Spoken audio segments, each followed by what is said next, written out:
बिस्मिल्लाहिर्रहमानिर्रहीम। अस्सलाम वालेकुम दोस्तों, आप सब कैसे हैं? अल्लाह ताला आप सबको खुश रखे। आज मैं आप लोगों के साथ बहुत ही ज़बरदस्त शरबत की रेसिपी शेयर करूंगी। रमज़ान स्पेशल ये रेसिपी है। रमज़ान के अंदर हम बहुत ज़्यादा ऑयली चीज़ें खाते हैं, तली हुई चीज़ें खाते हैं। इसकी वजह से जो मैदे के अंदर गर्मी पैदा हो जाती है, तजाबियत हो जाती है। इसके लिए एक बहुत ही ज़बरदस्त किस्म का शरबत आपको बनाना सिखाऊंगी। मैं अपने लिए बना रही थी, सोचा कि आप लोगों से भी शेयर कर दूं। मैं रमज़ान के लिए बनाकर रखने लगी हूं।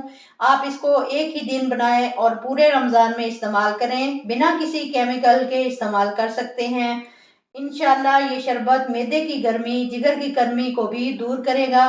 बहुत ही ज़बरदस्त रेसिपी है। इंशाल्लाह जब भी आप बनाएंगे, एक तो आपको बनाकर भी मज़ा आएगा, दूसरा इस्तेमाल करके आपको फ़ायदा भी बहुत होगा। आपने सिर्फ ये करना है कि वीडियो को एंड तक बिना स्किप किए देखना है। चलिए वीडियो को बनाना स्टार्ट करते हैं। आधा पाव ली है मैंने सौंफ। पहले हमने इसको धोना है। इसमें इसमें 15 से 20 सब्ज़ इलायचियाँ शामिल करेंगे। इलायची और सौंफ दोनों चीज़ों को एक दो पानी से धो लें, मट्टी वगैरह इसके अंदर से निकल जाए। एक जाली के ऊपर निकाल लेंगे। साफ पानी के अंदर डिप करके कम से कम 3 से 4 घंटे के लिए रख देंगे। 4 घंटे बाद ये बिल्कुल नरम हो गई है। अब एक ब्लेंडर जग में डाल लें। साथ ही एक गड्डी पुदीने की धोकर डाल दें। पुदीना भी हमारी सेहत के लिए बहुत फायदेमंद है। अब इसको अच्छी तरह ब्लेंड कर लेंगे। ब्लेंड करके अब एक बाउल के अंदर निकाल लिया है। अब इसको एक स्ट्रेनर के अंदर निचोड़ लेंगे। इस तरह चम्मच से करके अच्छी तरह निचोड़ लें। अच्छी तरह निचोड़ लिया है।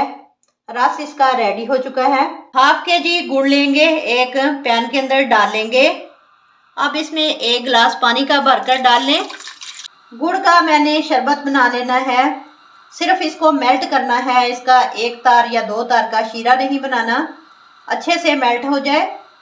गुड़ हमारा मेल्ट हो चुका है। अब इसको भी हम छान लेंगे ताकि अंदर कोई तिनका वगैरह हो तो वो निकल जाए। सौंफ और इलायची का जो रस है वो इस गुड़ वाले पानी के अंदर ऐड कर लेंगे।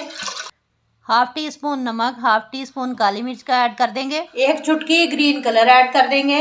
7 से 8 मिनट पका लिया है। चूल्हे को बंद कर देंगे। शरबत को ठंडा होने के लिए रख देंगे।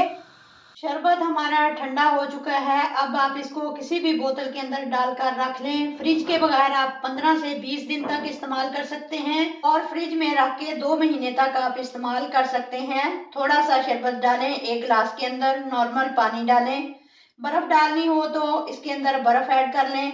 थोड़ा सा नींबू का रस ऐड करना चाहें तो वो भी डाल लें। ये बहुत ही ज़बरदस्त और टेस्टी आपको लगेगा। मैंने 2 गिलास रेडी कर लिए हैं। बहुत मज़ेदार बना है और सेहत बख्श भी है। ज़रूर ट्राई कीजिएगा, आपको बहुत मज़ा आएगा। वीडियो अच्छी लगे तो लाइक और शेयर करें, चैनल को सब्सक्राइब करें। मिलते हैं इंशाल्लाह ताला नेक्स्ट वीडियो के साथ। तब तक जीने वास्ते रहो, ते हंसते रहो। अल्लाह हाफिज़।